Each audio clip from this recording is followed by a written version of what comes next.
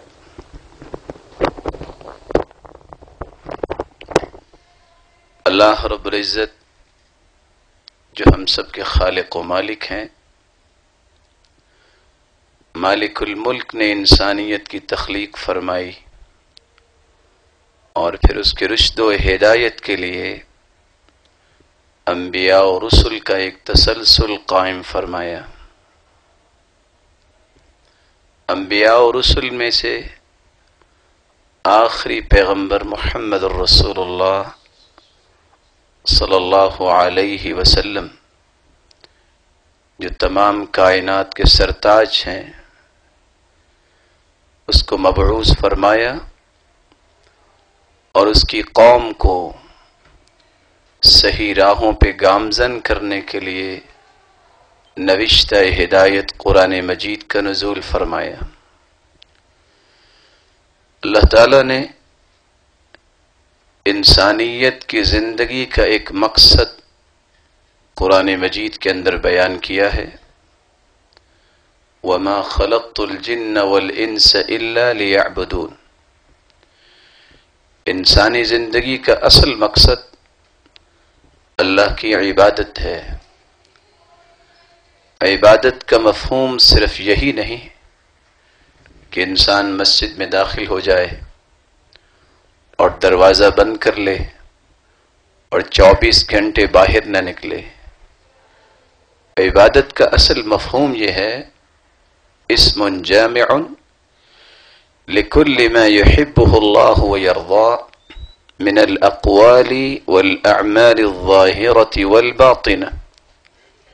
انسان کی سوچ، انسان کا ارادہ اور اس کی نیت اور اس کا ہر قول و عمل جب اللہ رب العزت کے فرامین کے تابع ہو جائے، وہ زندگی کے کسی بھی زاویے میں ہے، تعلیم کے شعبے میں ہے، وہ تجارت کے میدان میں ہے، یا مخلوق کی خیرخواہی اور ہمدردی کے میدان میں ہے، اگر وہ اللہ اور اس کے رسول کے فرامین کی روشنی میں اپنی زندگی کے زاویوں کو درست کرتا ہے تو اس کی زندگی کے 24 گھنٹے، اس کے لیل و نہار اللہ رب العزت عبادت بنا دیتے ہیں۔ اور یہ صرف دعویٰ نہیں، رسول اللہ صلی اللہ علیہ وسلم تشریف فرما تھے، صحابہ کرام کی مجلس قائم ہے، ایک شخص نماز سے فارغ ہوتا ہے اور نماز سے فارغ ہونے کے بعد تیزی سے نکلتا ہے۔ دیکھنے والے نے کہا، یا لیت لو کان ھذا فی سبیل اللہ، کاش یہ تجارت کے لیے اتنی تیزی سے نکلا ہے، یہ اللہ کی راہ میں نکلتا تو کتنا اچھا ہوتا۔ رسول اللہ صلی اللہ علیہ وسلم کو یہ بات پسند نہیں آئی۔ آپ نے فرمایا، ان کان خرج ھذا يسعى على اولاده الصغار فهو في سبيل اللہ۔ یہ صوم و صلاۃ کا پابند، یہ اللہ سے ڈرنے والا، اگر اپنے بچوں کے لیے حلال لقمہ لینے کے لیے نکلا ہے تو یہ اللہ کی راہ میں نکلا ہے۔ وَإِن كَانَ خَرَجَ هَذَا يَسْعَى عَلَى أَبَوَيْنِ شَيْخَيْنِ كَبِيرَيْنِ فَهُوَ فِي سَبِيلِ اللَّهِ۔ اور اگر اس کے گھر میں بوڑھے والدین ہیں، یہ اپنے ماں باپ کے لیے حلال توشہ لینے کے لیے نکلا ہے تو یہ بھی اللہ کی راہ میں نکلا ہے۔ اس حدیث کی روشنی میں ایک مسلمان کو یہ سمجھنا ہے کہ یہ 8 گھنٹے کی ڈیوٹی خواہ وہ تعلیم و تعلم میں گزارتا ہے یا کسی کمپنی اور فیکٹری میں بیٹھا ہے، الغرض زندگی کے کسی نہ کسی زاویے میں اپنی صلاحیتوں کو استعمال کر رہا ہے، اگر وہ اللہ رب العزت اور رسول اللہ صلی اللہ علیہ وسلم کے فرامین کی روشنی میں ان 8 گھنٹوں کو گزارتا ہے تو اس کا شاپ پہ بیٹھنا، اس کا کمپنی چلانا اور اس کا تعلیم دینا، بلکہ اگر وہ کسی تختی اور پھٹے پہ بیٹھا ہے تو اس کا بیٹھنا بھی اللہ کے ہاں عبادت ہی لکھا جاتا ہے۔ 24 گھنٹے کس طرح عبادت بنتے ہیں؟ انسان جب کوئی ڈیوٹی کرتا ہے تو زندگی کے 8 گھنٹے تقریباً نجی زندگی میں گزارتا ہے، بچوں کے ساتھ، گھر والوں کے ساتھ، رشتہ داروں کے ساتھ، اپنی متحدی میں کام کرنے والوں کے ساتھ، اور زندگی کے دیگر مشاغل میں یہ وقت گزارتا ہے۔ ان 8 گھنٹوں میں وہ اپنے گھر والوں پہ کوئی خرچ کرے، اپنی اولاد پہ خرچ کرے۔ ما اطعمت ولدك فهو لك صدقہ وما اطعمت زوجتك فهو لك صدقہ وما اطعمت خادمك فهو لك صدقہ وما اطعمت نفسك فهو لك صدقہ۔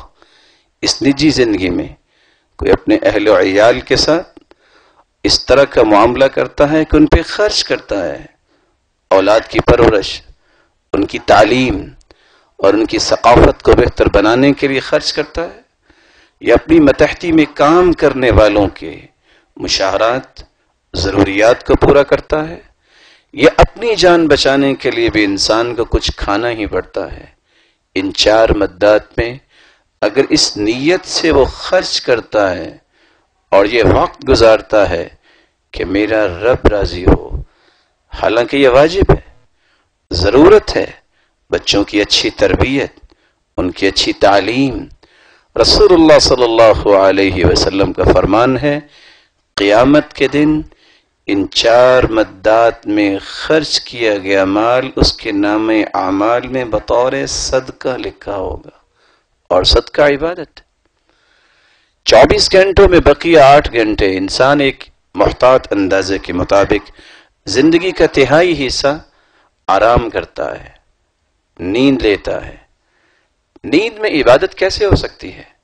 ہاں، اگر اللہ اور اس کے رسول صلی اللہ علیہ وسلم کی روشنی میں، ان کے فرامین، ان کے احکامات کی روشنی میں زندگی کے زاویوں کی ترتیب انسان دے لے تو اس کی نیند بھی عبادت بنتی ہے۔ ہر شخص ہوتا ہے، اور اللہ تعالیٰ ہر ایک کو چین کی نیند نصیب فرمائے، لیکن ایک منہجی مسلمان باوضو ہو کے سوتا ہے، ذکر و اذکار کر کے سوتا ہے، اور پھر اس نیت کے ساتھ سوتا ہے، الہ العالمین، رات کی تاریکی میں تیرے سامنے کھڑے ہو کے تجھ سے مناجات کرنا، تجھ سے ہم کلام ہونے کی لذتیں کچھ اور ہیں، مجھے بھی توفیق عطا فرما، میں بھی رات کی تاریکی میں تیرے سامنے کھڑا ہو جاؤں۔ فغلبت عینہ، انسان سو جاتا ہے، نیند کا اتنا غلبہ ہوتا ہے حتی اصبح، تہجد پڑھنا تو دور کی بات، صبح ہو جاتی ہے، اذان کے وقت بیدار ہوا، 2 رکعتیں بھی نہیں پڑھ سکا، لیکن اللہ تعالیٰ کا یہ قانون ہے، کتب لہ ما نوى وكان نومه صدقة عليه من ربه عز وجل۔ اے میرے فرشتوں، انا قیدت عبدی بقید من قیودی، اس کو سلائے تو ہم نے رکھا، یہ سویا رہا، لیکن اس کی نیت خوبصورت تھی، اس نے تہجد پڑھی ہے یا نہیں پڑھی، اس کے نام اعمال میں رات کا قیام لکھ دیا جائے۔ وَكَانَ نَوْمُهُ صَدَقَةً عَلَيْهِ مِنْ رَبِّهِ عَزَّ وَجَلَّ، یہ تو سویا رہا، لوگ صدقہ بھی دیتے رہے، اس کی 4 سے 6 گھنٹے کی نیند کو بطور صدقہ اس کے نام اعمال میں لکھ دیا جائے، تو یہ پہلو بھی انسان عبادت بنا سکتا ہے. اس لیے عبادت کا وہ مفہوم جو ہر وقت انسانیت کو خوف زدہ کرتا ہے، کوئی کام نہ کرو، دنیا سے کٹ جاؤ، رہبانیت اختیار کر لو، اس کا اسلام میں تصور ہی نہیں ہے. لا رہبانیت فی الاسلام، اسلام کے اندر رہبانیت کا کوئی تصور نہیں ہے. رسول اللہ صلی اللہ علیہ وسلم نے جس طرح صحابہ کرام کی تربیت کی، تجارت کے میدان میں اترے تو عالمی منڈی میں صف اول کے تاجر. اگر اخلاقیات کے میدان میں دیکھیں تو سب سے پہلے اگر تذکرہ ہوتا ہے کائنات کے اندر کسی کی بلند اخلاقی کا تو وہ صحابہ کرام رضوان اللہ تعالی علیہم اجمعین ہے. اور یہی مومن کا امتیاز ہے. اگر وہ اللہ اور اس کے رسول کی بات کو پریفر کرتا ہے تو اس کی عادت کو بھی اللہ عبادت لکھتے ہیں. اور کافر اپنی کنیسے اور گرجا میں بیٹھ کے بھی عبادت کرے، چونکہ وہ اللہ کی منشا کے مطابق زندگی نہیں گزار رہا، اس کی عبادت بھی عادت لکھی جاتی ہے. آج کی اس مجلس میں ہماری گفتگو کا محور صرف 5 نکات ہیں. ایک، مثالی مسلمان خواہ مرد ہو یا عورت اسے کیسا ہونا چاہیے، اس کی صفات کیا ہیں. سب سے پہلی صفت ایک مسلمان خواہ وہ مرد ہو یا عورت وہ منہجی ہوتا ہے، وہ مشن والا ہوتا ہے. اس کو ایک منہج دیا گیا ہے، اس کو ایک مشن دیا گیا ہے. وہ مشن اور منہج کیا ہے؟ کائنات کے اندر سب سے قریب اللہ کے بھی وہ ہو اور پوری کائنات کے لیے خیر خواہ اور ہمدرد بھی وہی نظر آئے. اور جب مشن ایک ہوتا ہے انبیاء کا اور اس کی قوم کا مشن، ایک استاد اور ایک شاگرد کا مشن، ایک باپ اور ایک اولاد کا مشن، حاکم وقت اور رعایا کا مشن، ایک مشن جب ہو تو جن جن لوگوں نے انبیاء اور رسول کے مشن اور منہج کو پسند کیا، اللہ تعالیٰ نے ان کو من انصاری الی اللہ، انصار کا نام دیا. یہ ہیں سچے مددگار. ان کو حواریوں کا نام دیا. قال الحواریون، وہ لوگ جن کی زندگی کا محور یہ ہوتا ہے رب کو راضی کرنا. ان کو اللہ تعالیٰ نے صحابی بھی کہلوایا، رضی اللہ عنہم ورضوا عنہ، اللہ ان سے راضی، وہ اللہ کے فیصلوں پہ راضی. اور جنہوں نے اس منہج اور مشن کو قبول نہیں کیا، اللہ تعالیٰ نے ان کو کافر بھی کہا، ان کو یہودی بھی کہا، عیسائی بھی کہا، مجوسی بھی گردانا. وما یہلکنا الا الدہر، اور ان کو دہریہ بھی کہا گیا، اور ان کو منافق بھی کہا گیا قرآن مجید میں، ان کو فاسق بھی کہا گیا. منہج اور مشن کیا ہے؟ ابراہیم اور اسماعیل علیہ الصلاۃ والسلام باپ اور بیٹا ہے. مشن ایک ہے، سوچ ایک ہے. اللہ نے اس سوچ کی روشنی میں فکر بھی ایک بنا دیا. جب فکر ایک بنا تو عمل بھی ایک ہوا. جب عمل ایک ہوا زبان سے نکلنے والے کلمات بھی ایک ہوئے. باپ خواب دیکھتا ہے. جب مشن ایک ہو، جب ایک مسلمان منہج کو سمجھتا ہے، باپ کو خواب آئے وہ بیٹے سے شیئر کرتا ہے، بیٹے کو خواب آئے تو باپ سے شیئر کرتا ہے. باپ کو خواب آئے، اے اسماعیل میں آپ کو ذبح کر رہا ہوں. آپ سوچ سکتے ہیں کتنی صغر سنی میں اس بچے سے شیئرنگ ہو رہی ہے. اور کیوں؟ مشن ایک ہے. بیٹا کیا کہہ رہا ہے؟ افعل ما تؤمر ستجدنی انشاء اللہ من الصابرین. آپ کا مشن ہے اللہ کو راضی کرنا. آپ کو حکم ہوا ہے گردن کاٹ دو، افعل ما تؤمر، میں راضی ہوں. اس مشن کی تکمیل کرنے کے لیے میری گردن حاضر ہے. اللہ تعالیٰ نے یہاں بھی نعمت دی. جب مشن استاد اور شاگرد کا، جب مشن ایک رہنما اور امت کا ایک ہو جائے، پھر نعمت کیسے ملی؟ اسی بچے کی وجہ سے، اسی مشن کو بلند کرنے کی وجہ سے قیامت تک قربانی کی سنت اللہ نے جاری کر دی. گردن نہیں کٹی. اس وقت تک چھری سے کاٹنے کی صلاحیت کو سلب کر لیا جب تک جنت سے ایک جانور کو اس کے نیچے لٹا نہیں دیا. مشن جب ایک تھا، 2 لوگ تھے، زیادہ نہیں تھے، باپ اور بیٹا. بیٹا پتھر پکڑا رہا ہے اور باپ بیت اللہ بنا رہا ہے. دو لوگوں کا مشن ایک ہوا، اور وہ مشن جو اللہ کو پسند ہے، وہ منہج جس کے لیے اللہ تعالیٰ نے کائنات کو پیدا کیا اور انبیاء اور رسل کا ایک تسلسل قائم کیا. رسول اللہ صلی اللہ علیہ وسلم کے اوپر نازل ہونے والا قرآن کیا بیان کرتا ہے؟ جب سوچ ان کی ایک ہوئی تو الفاظ بھی ایک ہوئے. ربنا وجعلنا مسلمین لك ومن ذريتنا أمة مسلمة لك وأرنا مناسكنا وتب علينا إنك أنت التواب الرحيم. بیک زبان باپ اور بیٹا اس مشن کا اظہار بھی کر رہے، دعا بھی کر رہے، اور ایک ایسا کارنامہ دنیا کے اندر پیش کیا. اللہ کا گھر بیت اللہ آج دنیا کی سب سے بڑی نعمت ہے. ان بیٹے اور باپ کے مشن ایک ہونے کی وجہ سے آج ہمارے سامنے موجود ہے. مشن جب ایک ہو، جہاں باپ بیٹے سے شیئر کرتا ہے وہاں بیٹا بھی باپ سے شیئر کرتا ہے. جب مشن ایک نہ ہو پھر رات کی تاریکی میں فیس بک پہ شیئرنگ کسی اور سے ہوتی ہے. مشن جب ایک ہے، یوسف کو خواب آئی، باپ سے شیئرنگ کر رہے ہیں. یعقوب علیہ الصلاۃ والسلام، اور باپ نے غصہ نہیں کیا. اور یہی ایک نفرت کا سبب ہے. جب باپ اتنا وقت نہیں دیتا اور سمجھتا نہیں کہ میں نے اپنی اولاد کو مشن پہ چلانا ہے، میں ایک مثالی مومن ہوں، تو پھر راہیں بدل جاتی ہیں، سوچیں بھی بدلتی ہیں. باپ نے بڑے انہماک سے بات سنی، خواب سنی یوسف علیہ الصلاۃ والسلام کی. انی رأیت 11 کوكبا والشمس والقمر رأیتهم لی ساجدین. ابا جان، میں نے 11 ستاروں کو دیکھا ہے، ایک سورج اور ایک چاند کو دیکھا ہے، وہ مجھے سجدہ کر رہے ہیں. بیٹے نے باپ سے شیئر کیوں کیا؟ مشن ایک ہے، منہج ایک ہے. باپ غم زدہ ہوئے کہ یہ خواب کیسا ہے. نتیجہ کیا نکلا؟ اللہ تعالیٰ ضائع نہیں پھر کرتے. وہ کنویں میں گرا ہوا یوسف، اللہ تعالیٰ نے اس مشن کی برکت کیا دی؟ کنویں سے نکال کے اللہ تعالیٰ نے مصر کے تخت پہ بٹھا دیا. اور بہانے بھی پھر اللہ بناتے ہیں، مظاہر پر نہیں. اعتماد جب اللہ رب العزت پہ ہوتا ہے پھر مشن اور منہج چمکتا ہے. کیا ہوا؟ اگر اس کنویں میں پڑے رہتے، پیاس لگائی تو کس نے؟ اللہ تعالیٰ نے نکالا. اور وہاں بازاروں میں بکتا ہے یوسف.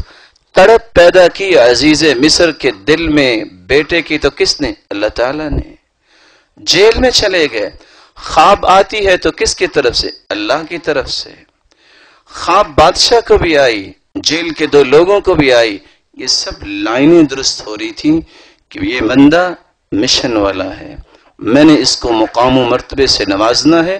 اور ایک وہ وقت آیا اس کو مصر کے تخت پہ بٹھا دیا. داؤد اور سلیمان علیہ السلام باپ اور بیٹا ہے. باپ نے فیصلہ کیا، 2 عورتیں آئیں، ایک نے کہا یہ میرا بیٹا ہے، دوسری نے کہا میرا بیٹا ہے. اتفاق سے ایک کا بیٹا بھیڑیا کھا گیا اور ایک کا بیٹا بچا. دونوں کے جھگڑے کا فیصلہ تو ہو گیا یہ اس کا بیٹا ہے، اطمینان نہیں ہوا. مشن دیکھیے، سلیمان بیٹا ہے، داؤد باپ ہیں. ففهمناها سلیمان وَكُلًّا آتَيْنَا حُكْمًا وَعِلْمًا. دونوں ہی پیغمبر، دونوں ہی علم و معرفت والے، دونوں کے پاس ہی بادشاہت ہے. لیکن اللہ رب العزت فرماتے ہیں ہم نے فہم اور بصیرت بیٹے کو زیادہ دے دی. باوجود اس کے کہ بیٹے کے پاس فہم زیادہ ہے، لیکن بیٹے نے فیصلہ کیا کیا؟ اچھا تم اگر اطمینان نہیں کر رہی، اس بیٹے کے 2 ٹکڑے کر دو، آدھا تم لے لو اور آدھا تم لے لو. جس کا بیٹا نہیں تھا اس نے کہا ٹھیک ہے، جب میرا نہیں رہا تو اس کے پاس بھی نہیں رہے گا. لیکن جو اصل ماں تھی اس نے کہا نہیں، آپ اس کو دے دو، کم از کم مجھے نظر آتا رہے گا. یہ گہری بصیرت اللہ تعالیٰ نے بیٹے کو دی. وہاں باپ ناراض نہیں ہوا، کیونکہ جب منہج ایک ہوتا ہے تو وہاں یہ نہیں ہوتا کہ اپنے آپ کو ذہین میں نے ثابت کرنا ہے، میں اپنے آپ کو بلند ثابت کروں، یا اس ٹارگٹ کو میں ہی اچیو کرنا چاہتا ہوں. یہ اچیومنٹس کے لیے اکیلے نہیں، مل کے کاوش ہوتی ہے. ایک مثالی مسلمان وہاں فیصلہ یہ کرتا ہے الحق ابلج ولو ظہر علی ید غیری، حق حق ہی ہے، اگر میری زبان پہ جاری نہیں ہوا، میرے کسی مسلمان نے سچ کہا ہے، میں اس کی بات کو قبول کر لیتا ہوں۔ کتنے اچھے انداز سے سلیمان اور داؤد سر جوڑ کے بیٹھے ہیں، کیونکہ منہج ایک تھا، مشن ایک تھا، اور اللہ تعالیٰ نے اس کو رہتی دنیا تک ایک مثال بنا دی ہے۔ رسول اللہ صلی اللہ علیہ وسلم پر قرآن نازل ہوتا ہے، لیکن اگر مشن ایک نہ ہو، نوح علیہ السلام باپ ہے، پیغمبر ہے،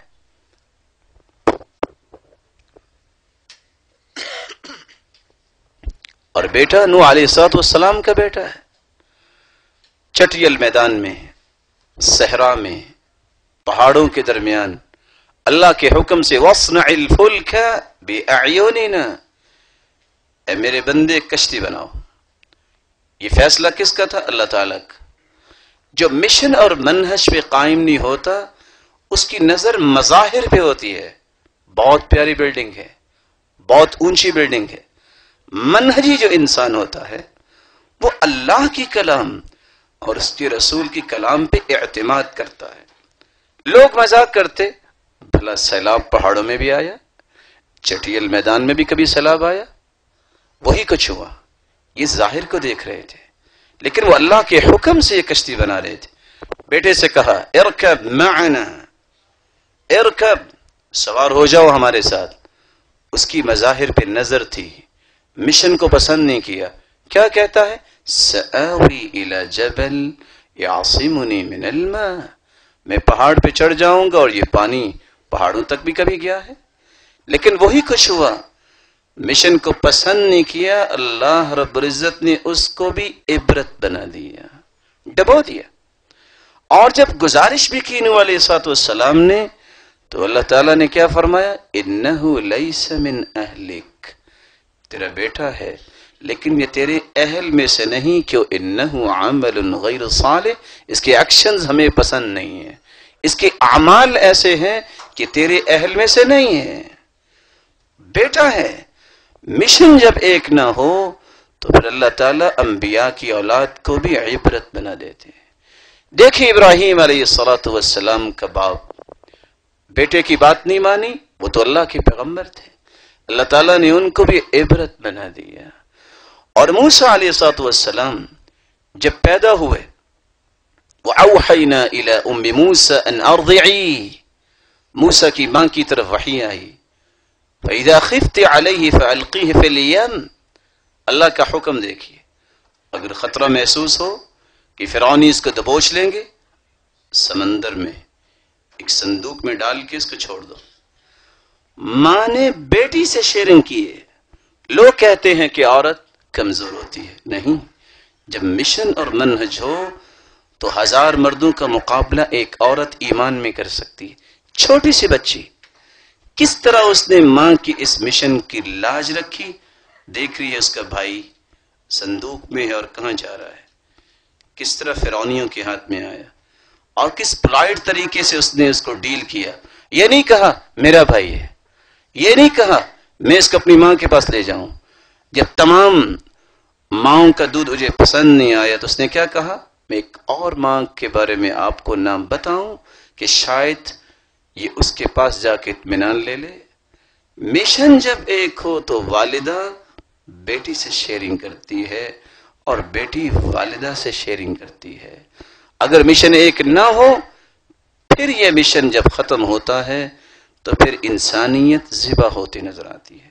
رسول اللہ صلی اللہ علیہ وسلم پر قرآن نازل ہوا، زوجین کا جب مشن ایک ہو تو پھر عائشہ رضی اللہ تعالی عنہ، وہ بھی تو ایک عورت تھی، لیکن اتنی پاکیزہ عورت جس کے بستر میں وحی کا نزول ہوتا، جس کی پاکیزگی ہر روز نہ جانے کروڑوں حفاظ کرام تلاوت کرتے ہیں۔ سرتاج ملائک جب جبریل امین آیا کرتے تو سرتاج رسل سے گزارش کرتے میرا سلام عائشہ کو پہنچانا۔ لیکن اگر مشن خامند کا بیوی کو بھی پسند نہ آئے تو نوح اور لوط علیہم الصلاۃ والسلام کی بیویاں جن کے بارے میں حکم کیا ہے؟ فخانتاہما، انہوں نے خیانت کی. کیا انہوں نے کوئی مال چرایا تھا؟ قطعاً نہیں. کیا انہوں نے کوئی اور خیانت کی تھی؟ قطعاً نہیں. ان کو خون پسند تھا، رشتہ داروں کے رسم و رواج پسند تھے، انبیاء کا مشن پسند نہیں آیا. وقیل ادخل النار مع الداخلین، نتیجہ کیا نکلا؟ ان کو بھی جہنم رسید کر دیا. اس لیے ایک مثالی مسلمان منہج والا ہوتا ہے، مشن والا ہوتا ہے. اور منہج اور مشن کیا ہے؟ جو عمر رضی اللہ تعالیٰ عنہ نے فرمایا ہے، ان كنا اذل قوم فاعزنا الله بالاسلام فمهما نطلب العز بغیر ما اعزنا اللہ اذلنا اللہ. لوگوں ہم ذلیل ترین قوم تھے. عمر خطاب کر رہے ہیں، لوگوں ہم ذلیل ترین قوم تھے.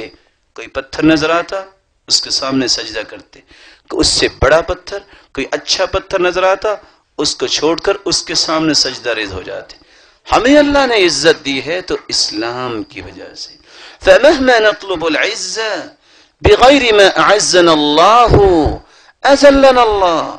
اگر ہم نے اسلام کی عظمت کو، اس کی سپریمیسی کو بھلا دیا، اسلام کو چھوڑ کر کسی اور طریقے سے عزت لینا چاہیے، تو اللہ تعالی ہمیں دوبارہ سے ذلیل کر دیں گے.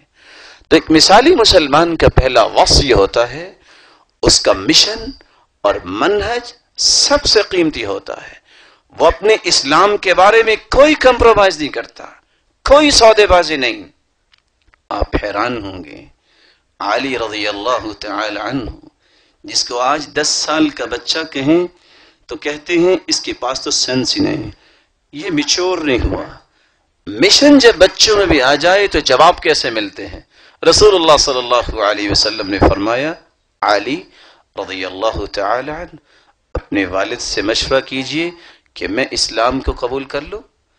جواب سنیے، قال ان ربی لم يستشر ابی حين خلقنی.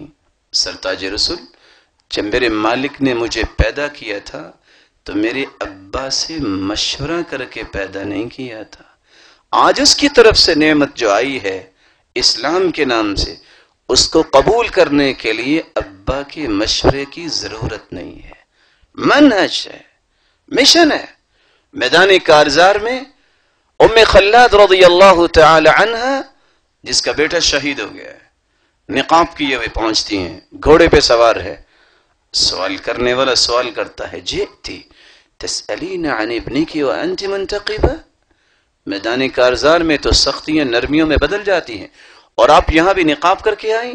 قالت ان ارزع ابنی فلن ارزع حیائی. سنو، میں ایک منہجی عورت ہوں، میرا اگر بیٹا قتل ہوا ہے تو میری حیا تو قتل نہیں ہوئی.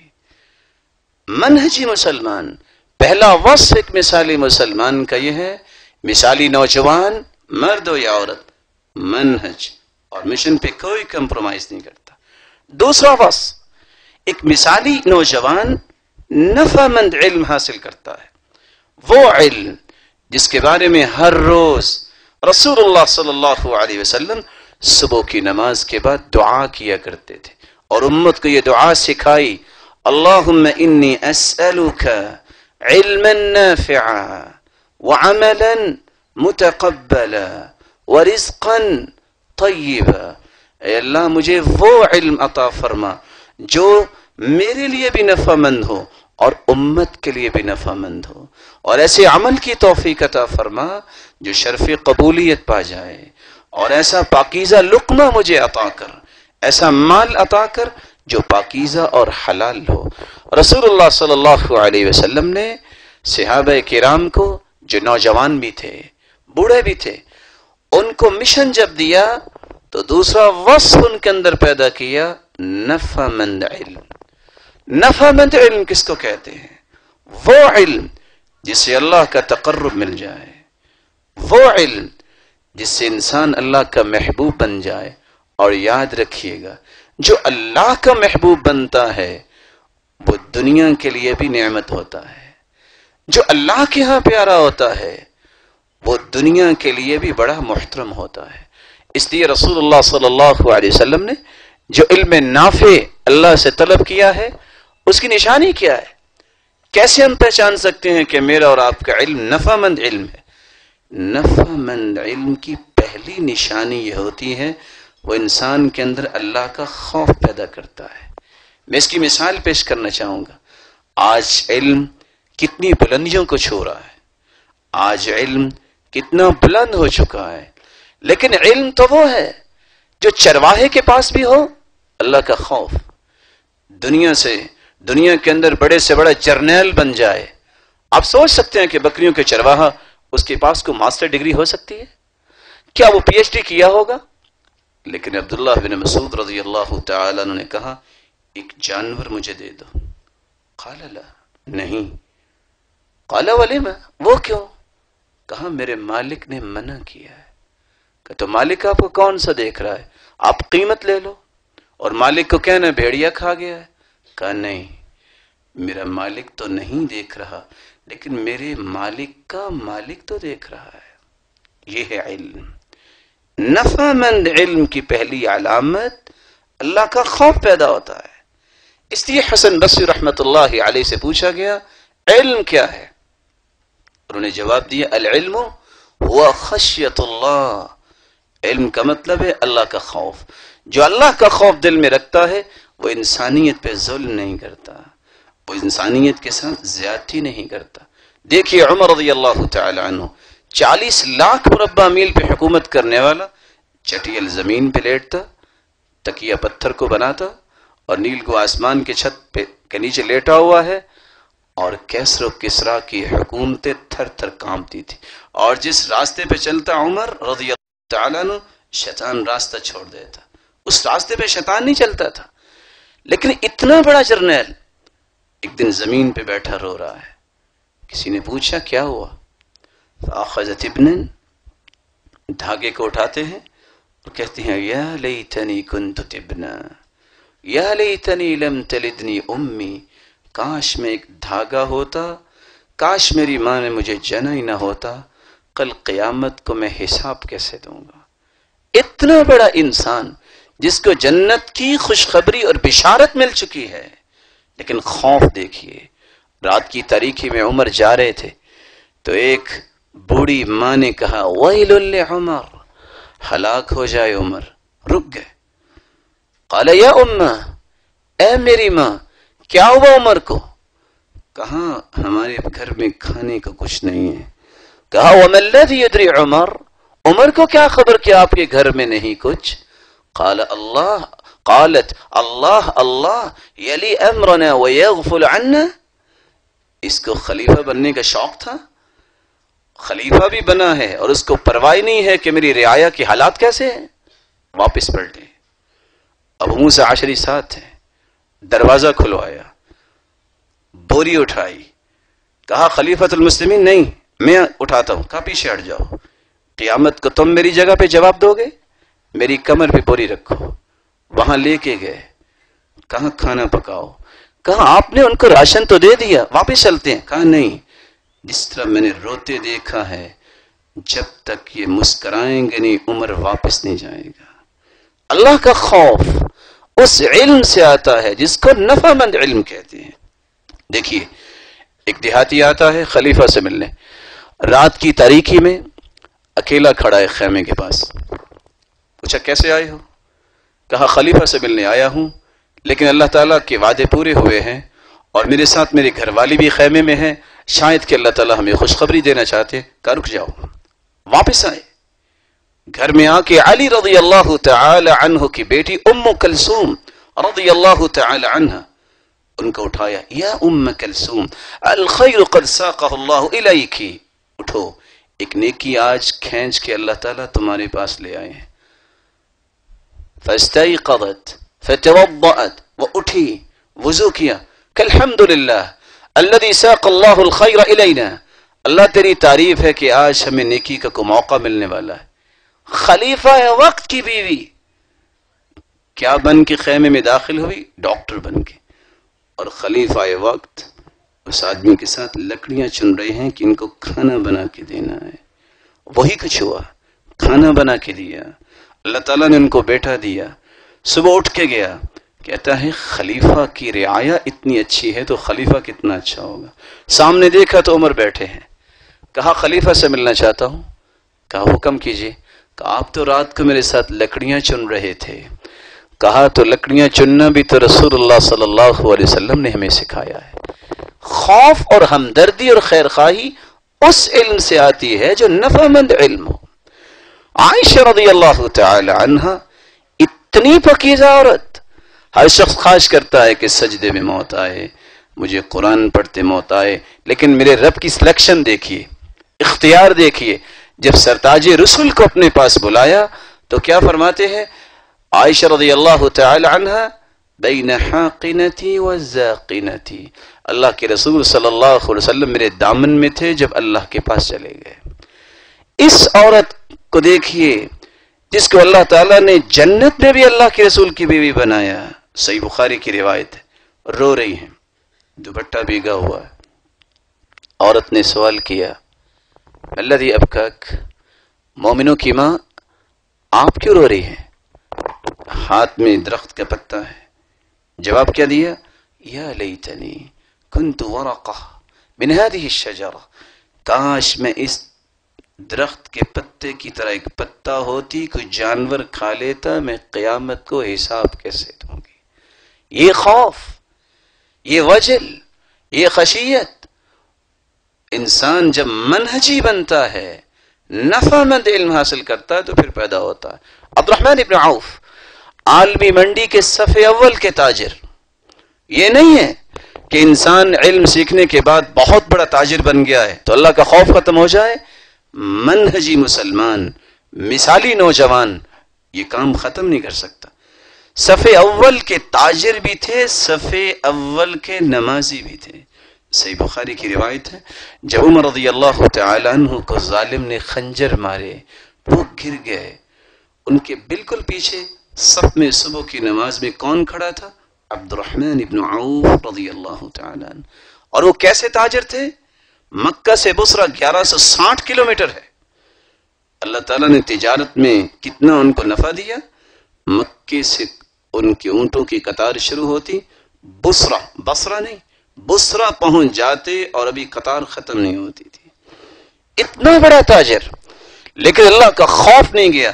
کسی نے سوال کر دیا کہ آپ کی تجارت کا راز کیا ہے؟ کہا باقی لوگوں کو بھی بلا لو, کسی کو بلانا ہے. آج کسی تاجر سے پوچھا جائے نا کہ آپ کیا کر رہے ہیں, کہتے یہ لائن نہیں میں بتا سکتا, بس کچھ کر ہی رہا ہوں. کہاں بلا لو. میری تجارت کا راز یہ ہے, رجال لا تلہیہم تجارت ولا بیع عن ذکر اللہ واقام الصلاۃ. میں نے کبھی تجارت کی وجہ سے نماز با جماعت نہیں چھوڑی, اور میں نے آج تک تجارت کے معاملے میں جھوٹ نہیں بولا. اور تیسری بات, میں نے کبھی بھی مال کا نشہ نہیں کیا. میں 3 دن سے زیادہ جانور کو اپنے پاس نہیں رکھتا. ایک مرتبہ میں نے 1000 اونٹ خریدے اور جتنے کے خریدے اتنے کے بیچ دیے. عقل و فراست اللہ نے دی تھی. میں نے ڈیل کرتے وقت کہا سنو, رسیاں میں اتاروں گا, اور میں نے رسیاں اتاری. ایک ایک درہم کی رسی بیچ کے 1000 درہم کا پروفٹ اللہ نے وہاں بھی مجھے دے دیا. بات یہ کر رہے تھے ایک مثالی نوجوان, خواہ مرد ہو یا عورت, اس کا دوسرا وصف یہ ہوتا ہے اس کے پاس نفع مند علم ہوتا ہے. نفع مند علم کی نشانی کیا ہے؟ اللہ کا خوف, اللہ کی خشیت. اور دوسری نشانی اس کے اندر کیا ہوتی ہے؟ یہ نفع مند علم آیا ہے تو علم والوں کا, بڑوں کا احترام وہ اپنے اوپر واجب سمجھتا ہے. کیونکہ رسول اللہ صلی اللہ علیہ وسلم نے فرمایا من لم یجل کبیرنا ویرحم صغیرنا ویعرف لعالمنا حقا ویعرف شرف کبیرنا, جو بڑے کا احترام نہیں کرتا, جو چھوٹے پہ شفقت نہیں کرتا, جو ہمارے بڑے کے احترام کو پہچانتا نہیں ہے, جو علم والے کے حق کو پہچانتا نہیں ہے, وہ میری امت سے خارج ہے, اس کا میرے ساتھ تعلق ہی نہیں ہے. یہ کون سا علم ہے جس علم کو پڑھنے سے انسان والدین کا احترام چھوڑ دے؟ یہ علم نہیں ہے. علم وہ ہے جو حارثہ بن نعمان کے پاس تھا. رسول اللہ صلی اللہ علیہ وسلم جنت میں گئے, جب معراج کی سیر کروائی گئی تو فرماتے سمعت قراءہ, میں نے قرآن مجید کی تلاوت سنی. فقلت من ھذا، یہ کون ہے جس کی تلاوت جنت میں سنائی دی جا رہی ہے؟ جواب ملا حارثة بن النعمان وكان أبر الناس بأمه. روئے زمین پر حارث بن نعمان، یہ وہ انسان ہے جو ساری کائنات سے زیادہ اپنی ماں کا احترام اور خدمت کرتا ہے. یہ قرآن تو زمین پہ بیٹھا پڑھ رہا ہے لیکن اس کی تلاوت کی لذت سے محظوظ جنتی ہو رہے ہیں. یہ ہے علم کہ والدین کا احترام، بڑے کا احترام، چھوٹے پہ شفقت، یہ اس وقت تک انسان کو نصیب نہیں ہوتا جب تک وہ نفع مند علم حاصل نہیں کرتا. اور نفع مند علم کیا ہے؟ قرآن کا علم اور حدیث کا علم، یعنی اللہ نے جو نازل کیا ہے علم، جو اللہ کے رسول نے امت کو سکھایا ہے علم. رسول اللہ صلی اللہ علیہ وسلم کے فرامین کی روشنی میں ایک مثالی نوجوان کا تیسرا وصف یہ ہونا چاہیے، وہ زندگی گزارتے وقت اپنی زندگی کی اکائیوں اور دہائیوں کو درست کرتے وقت، اس کے زاویوں کو اور رویوں کو درست کرتے وقت، ان کی نوک پلک درست کرتے وقت کسی کو تو رول ماڈل سمجھتا ہے، کسی کو تو آئیڈیل بناتا ہے. جب تک وہ اللہ کے رسول صلی اللہ علیہ وسلم کو آئیڈیل نہیں بناتا، نہ اس کا مشن واضح ہوتا ہے، نہ وہ منہجی بنتا ہے، اور نہ ہی وہ مثالی جوان بن سکتا ہے. کیسے آئیڈیل بنایا جائے جب میرا اور آپ کا یہ عقیدہ ہے، ایمان ہے کہ رسول اللہ صلی اللہ علیہ وسلم جیسی ذات اطہر اور ذات اقدس اللہ نے پیدا ہی نہیں کی. آدم سے لے کر قیامت تک آنے والی آدمیت اور انسانیت اگر اکٹھی ہو جائے تو آپ کی عظمت کا مقابلہ نہیں ہو سکتا. جس طرح ان کی ذات بے مثال ہے، ان کی بات بھی بے مثال ہے، ان کے طور طریقے بھی بے مثال ہیں. اللہ تعالیٰ نے ایسی ہستی تو پیدا ہی نہیں کی. اس لیے اگر 3 آیتوں کو انسان سمجھ لے تو یہ پہلو بھی سمجھ آ جاتا ہے. لفظ کیا ہے؟ وَإِن تُطِيعُوهُ تَهْتَدُوا. اگر تم اس ہستی کو رول ماڈل سمجھو گے، آئیڈیل سمجھو گے، تب تم ہدایت یافتہ ہو، وگرنہ تم ہدایت یافتہ ہو ہی نہیں سکتے. اور دوسری بات، وَمَا كَانَ لِمُؤْمِنٍ وَلَا مُؤْمِنَةٍ إِذَا قَضَى اللَّهُ وَرَسُولُهُ أَمْرًا أَن يَكُونَ لَهُمُ الْخِيَرَةُ مِنْ أَمْرِهِمْ. ایک مثالی نوجوان، مرد ہو یا عورت، وَمَا كَانَ لِمُؤْمِنٍ وَلَا مُؤْمِنَةٍ، جائز ہی نہیں اس کے لیے اللہ کا فیصلہ آ جائے قرآن کی شکل میں، اس کے پیارے محبوب کا فیصلہ آ جائے حدیث کی شکل میں، پھر اپنی رائے اختیار کرے. وَمَن يَعْصِ اللَّهَ وَرَسُولَهُ فَقَدْ ضَلَّ ضَلَالًا مُبِينًا. جس نے اپنی رائے کو اختیار کیا، اتنے بڑے فیصلوں کو اس نے جھٹلا دیا، ترک کر دیا، اس سے بڑا پھر کوئی گمراہ نہیں. بلکہ آخری آیت اللہ تعالیٰ نے قرآن مجید میں 3 مرتبہ اپنی ذات اقدس کی قسم اٹھائی. ان 3 جگہوں میں ایک جگہ کون سی ہے؟ آج ہم سابق لاحقے تو بڑے لگانا پسند کرتے ہیں نا کہ فلاں اس کا یہ لقب بھی ہے اور یہ لقب بھی ہے اور یہ ڈگریز اس نے حاصل کی ہوئی ہیں. قرآن کیا کہتا ہے؟ فَلَا وَرَبِّكَ لَا يُؤْمِنُونَ. اے میرے پیارے پیغمبر، تیرے رب کی قسم، یعنی مجھے میری کبریائی کی قسم، میری عزت و جلالت اور تقدس کی قسم، حَتَّى يُحَكِّمُوكَ فِي مَا شَجَرَ بَيْنَهُمْ، جب تک تیری بات کو حتمی بات نہ سمجھ لیں، آپ کی شخصیت کو دنیا جہان کی اعلیٰ اور افضل شخصیت نہ مان لیں. فَلَا وَرَبِّكَ لَا يُؤْمِنُونَ، مجھے میری کبریائی کی قسم یہ مومن ہی نہیں ہو سکتے. تو ایک مثالی نوجوان، مرد ہو یا عورت، جب تک رسول اللہ صلی اللہ علیہ وسلم کو آئیڈیل نہیں بناتا، اس وقت تک وہ زندگی اور آخرت میں کامیابی کو نہیں دیکھ سکتا. چوتھا بس، ایک مثالی نوجوان، مرد ہو یا عورت، وہ رسول اللہ صلی اللہ علیہ وسلم کے اس فرمان پہ پہرا دیتا ہے. لا تزول قدم عبد حتى يسأل عن 4. قیامت کا دن ہوگا جب اللہ رب العزت تشریف لائیں گے، نور کی تجلیوں کے ساتھ میدان محشر روشن ہو جائے گا، لائنیں لگ جائیں گی، صفیں بن جائیں گی، انبیاء کی صف، اولیاء اور اصفیاء کی صف، ہر شخص وحشرناہم فلم نغادر منہم احدا، سب کو اللہ وہاں اکٹھا کریں گے. وعرضوا علی ربک صفا، سب کو صفوں میں کھڑا کیا جائے گا. وہاں لا تزول قدم عبد حتی یسأل عن اربع. ایک نوجوان اس حدیث کو نہیں بھولتا، جب تک 4 باتوں کا جواب نہیں دے دے گا اس وقت تک وہ وہاں سے حرکت نہیں کر سکے گا. ان علمہ ما عمل بہ، میرے بندے بتاؤ جو تو نے علم سیکھا اس پہ عمل کتنا کیا. وعن مالہ من این اکتسب، یہ مال تیری جیب میں آیا تو کہاں سے آیا تھا. وفیم انفقا، جب مال مل گیا تھا تو تو نے خرچ کہاں کیا تھا. وعن شبابہ فیما ابلا، جوانی کی نعمت سے تجھے نوازا تھا، یہ جوانی تم نے گزاری کہاں تھی. وہاں لوگ دیکھیں گے اللہ کے عرش کے نیچے بھی کچھ ایسے لوگ ہوں گے. یہ کون ہے جس کو عرش کا سایہ ملا ہے؟ یہ عادل بادشاہ ہے. یہ کون ہے؟ یہ وہ ہے شاب نشأ فی عبادت اللہ عز وجل، جس نے اپنی جوانی کو دین کی سربلندی پہ لگا دی ہے. یہ کون ہے جس کی محبت کے زاویے اور رخ کیا ہے؟ اللہ کو راضی کرنا ہے. وَرَجُلًا تَحَابَّ فِي اللَّهِ اجْتَمَعَ عَلَيْهِ وَتَفَرَّقَ عَلَيْهِ. یہ عرش کے سائے کے نیچے ہوں گے جو اس حدیث کو یاد کرتا ہے کہ مجھے یہ زندگی کی نعمت ملی ہے، میں نے اس کو خرچ کہاں کرنا ہے.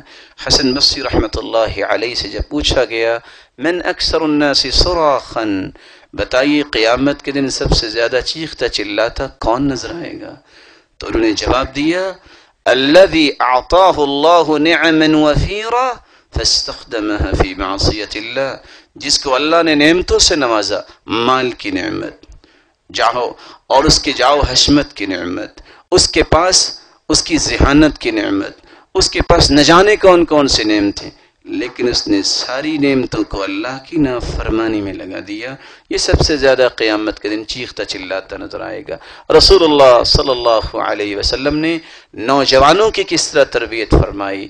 وہ کتنے چھوٹے بچے تھے. عبداللہ ابن عباس رضی اللہ تعالی عنہ جو 18 سال کی عمر میں مفتی بنے اور 65 سالہ صحابہ موجود ہوتے، ان کا فتویٰ چلتا تھا اور ان کی بصیرت اور ان کا عمق اور گہرائی اور ڈیپتھ تعلیم کے اندر کتنی تھی کہ اللہ تعالیٰ نے ان کو پوری دنیا پہ کمال دے دیا. حبر هذه الامہ، یہ چوتھا بس اپنی جوانی کی حفاظت کرنے والا، یہ مثالی نوجوان، یہ ہے جو منہج کو قبول کرنے والا ہے اور کل قیامت کا دن ہوگا یہ اللہ کے عرش کے سائے تلے ہوگا.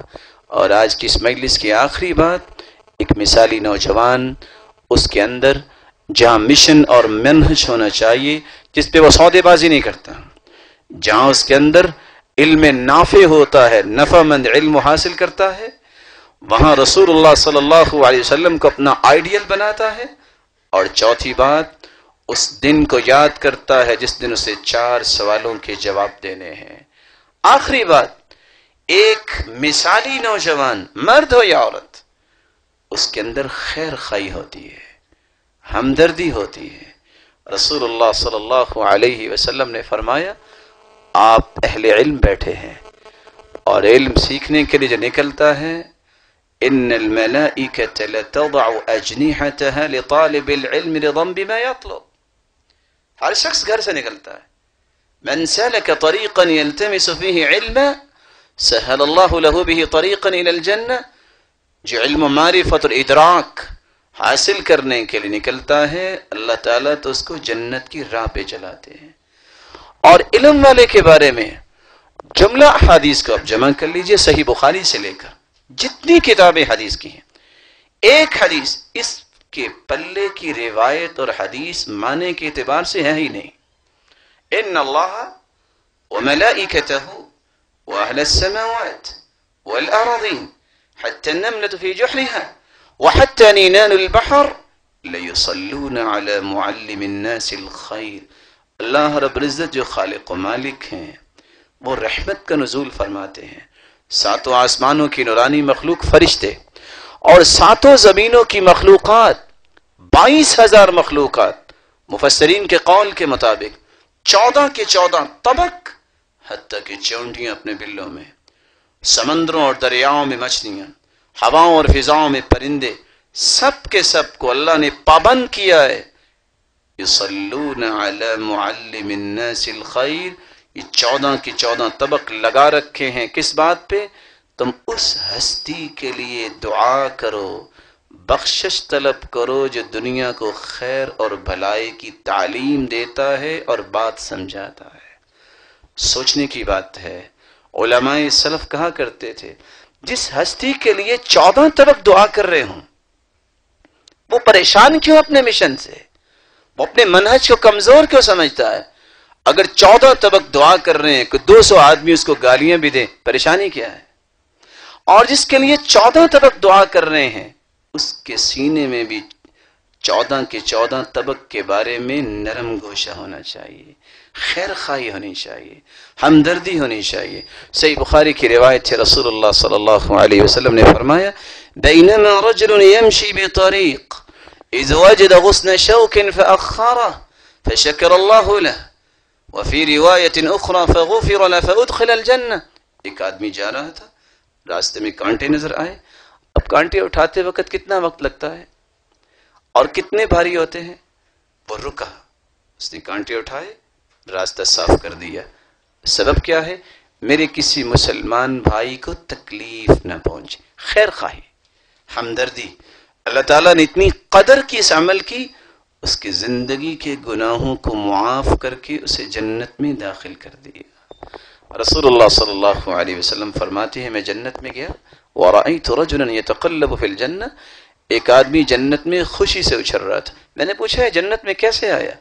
جواب ملا، جبریل امین نے بتایا بِشَجَرَةٍ قَطَعَهَا عَنْ ظَهْرِ الطَّرِيقِ كَانَتْ تُؤْذِي النَّاسِ، راستے میں ایک درخت تھا جو گزرنے والوں کو تکلیف دیتا تھا.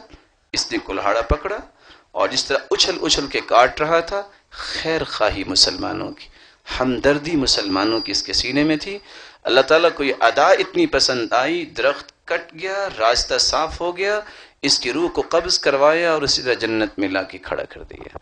آ جائیے، یہ ہمارا مشن ہے. اگر ہم مثالی نوجوان، مثالی مسلمان بننا چاہتے ہیں تو منہج اور مشن کو مضبوط کیجیے.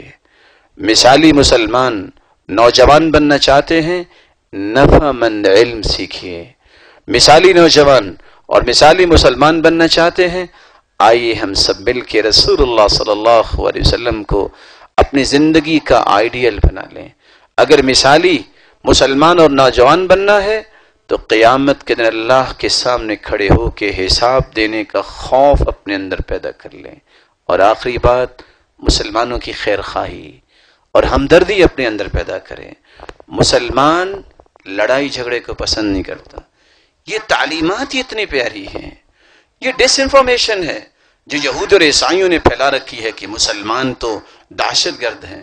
رسول اللہ صلی اللہ علیہ وسلم نے دیکھا کہ ایک صحابی نے جس طرح انسان آج بھی بچے کسی پرندے کے بچے پکڑ لیتے ہیں، جب انہوں نے بچے پکڑے رسول اللہ صلی اللہ علیہ وسلم نے دیکھا وَهِيَ تُرَفْرِفُ بِجَنَاحَيْهَا، وہ پرندہ کس طرح اپنے پر پھیلا رہا ہے.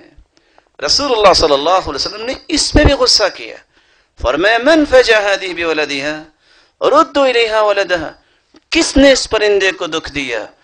محمد کی غیرت برداشت نہیں کرتی کسی پرندے سے بھی زیادتی ہو.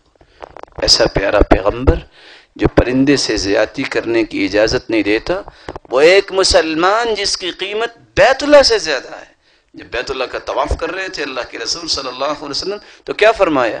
ما اطیبک ما اطیب ریحک والذی نفسی بیدی لحرمت المؤمن اعظم عند اللہ حرمتا منک.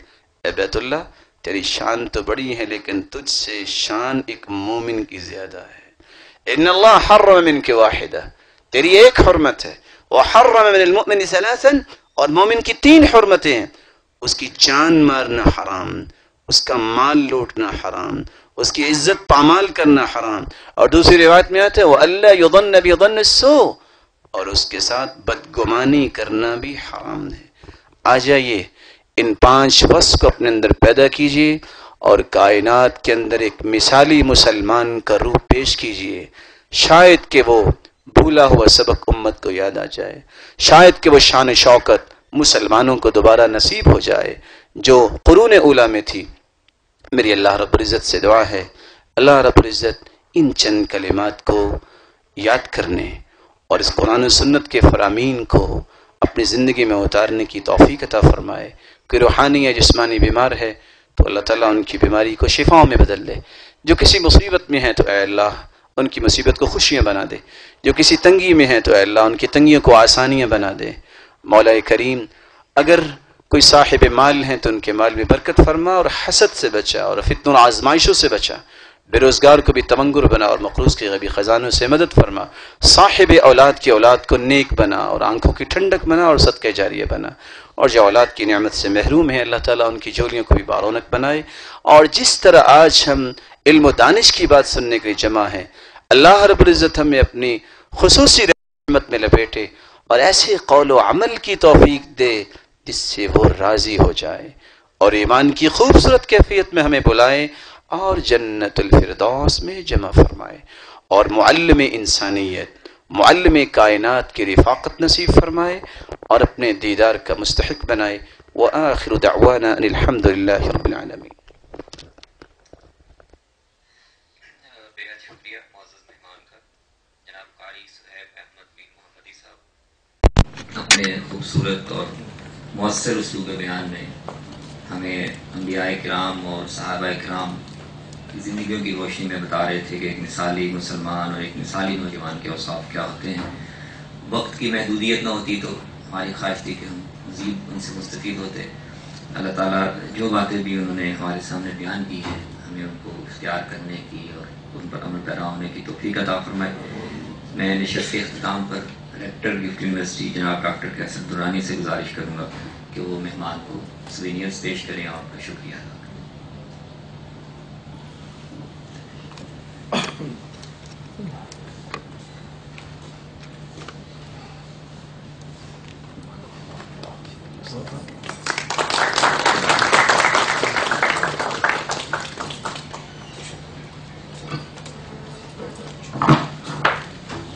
میں صرف ایک دن کے لیے آپ سے دوبارہ ٹائم چاہوں گا۔ مجھے احساس ہے کہ آپ کی ایسا وقت گزارا، اللہ تعالیٰ آپ سب کو رحمتوں، راحتوں، عزتوں اور برکتوں سے نوازے۔ اور وہ ایک گزارش ہے جو میں آپ کے سامنے پیش کرنا چاہتا ہوں۔ اللہ تعالیٰ ہمارے محترم کو جزائے خیر دے، انہوں نے ایک اچھا انتظام کیا اور آپ بھائیوں نے اور محترمات نے وقت نکالا۔ اللہ رب العزت آپ کو دنیا اور آخرت میں کامیابیوں سے نوازے اور عزتوں سے نوازے۔ چونکہ ہم منہج کی بات کر رہے تھے، اللہ کے رسول کا بھی انداز تھا جب کوئی اچھا کام کرتا تو کہتے احسنت، اپریشیٹ کرتے، آپ نے بہت اچھا کیا، اور اگر کبھی کوتاہی ہوتی تو آپ اس کی اصلاح فرما دیا کرتے تھے۔ ایک مومن جب کسی بھی اچھے کام کو اپریشیٹ کرتا ہے تو اس کا انداز وہی ہوتا ہے جو رسول اللہ صلی اللہ علیہ وسلم کا مزاج۔ وہ کیا ہوتا ہے؟ بارک اللہ فیک، اللہ تعالیٰ تجھے دنیا اور آخرت میں برکتوں سے نواز دے۔ اس لیے اگر آپ ناراض نہ ہوں تو اس جملے کو محفوظ کیجئے گا۔ آپ بہت عمدہ لوگ ہیں، عمدہ لوگ ایکسیلنس کے درجے پہ جا کے کام کرنے والے ہوتے ہیں۔ وَمَا كَانَ صَلَاتُهُمْ عِنْدَ الْبَيْتِ إِلَّا مُكَاءً وَتَصْدِيَةً، کسی کو اپریشیٹ کرنا ہو کلیپنگ نہیں۔ بارک اللہ فیک، اللہ تعالیٰ تجھے بھی برکتوں سے نوازے، تیرے اہل و عیال کو بھی، تیرے مال و دولت میں بھی برکت ڈالے۔ یہ اتنی بڑی دعا ہے۔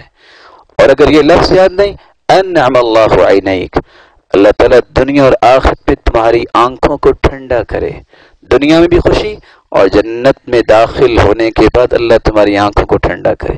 اپریشیٹ کرنے کے الفاظ، یا اللہ کے رسول صلی اللہ علیہ وسلم نے اپنے صحابہ کو کیا کہا؟ بید اللہ وجہک، اللہ دنیا میں بھی تمہیں خوبصورت بنائے آپ کے اعمال کو، اور قیامت کے دن بھی جنت میں تمہارا چہرہ چمکتا نظر آئے۔ وَمَا كَانَ صَلَاتُهُمْ عِنْدَ الْبَيْتِ إِلَّا مُكَاءً وَتَصْدِيَةً، کیونکہ قرآن مجید کی آیت ہے، یہودی اور عیسائی جو اپنے گرجوں میں عبادت گاہوں میں جاتے تو ان کی علامت یہ تھی کہ وہ کلیپنگ کرتے اور ساتھ سیٹیاں لگاتے۔ تو یہ ایک بھائی ہونے کے ناطے سے آپ سب میرے لیے محترم ہیں، کچھ ہی ہوں گے جن کی عمر مجھ سے چھوٹی ہوگی۔ میں سب سے گزارش کروں گا اپریشیٹ کرنے کا طریقہ بھی اپنا مثالی بنائیے۔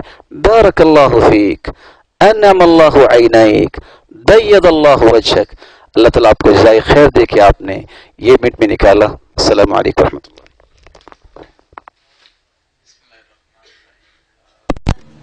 بہت مشکور ہوں قاری میر محمدی صاحب کا اور جو رفقا آج اس محفل میں شریک ہوئے ہیں.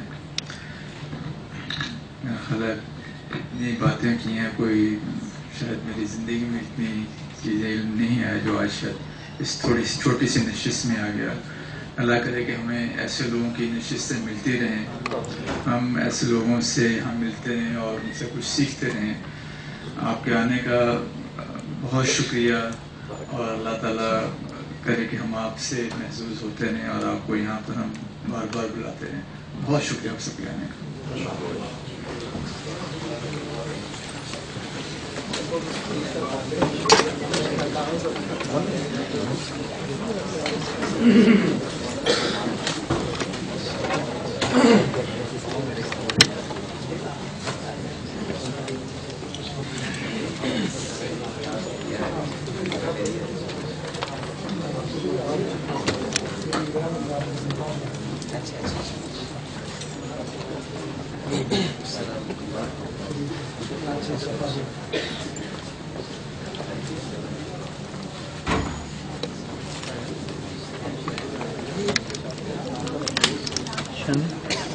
شانی علی اسٹینڈ سے اوپر لے بات.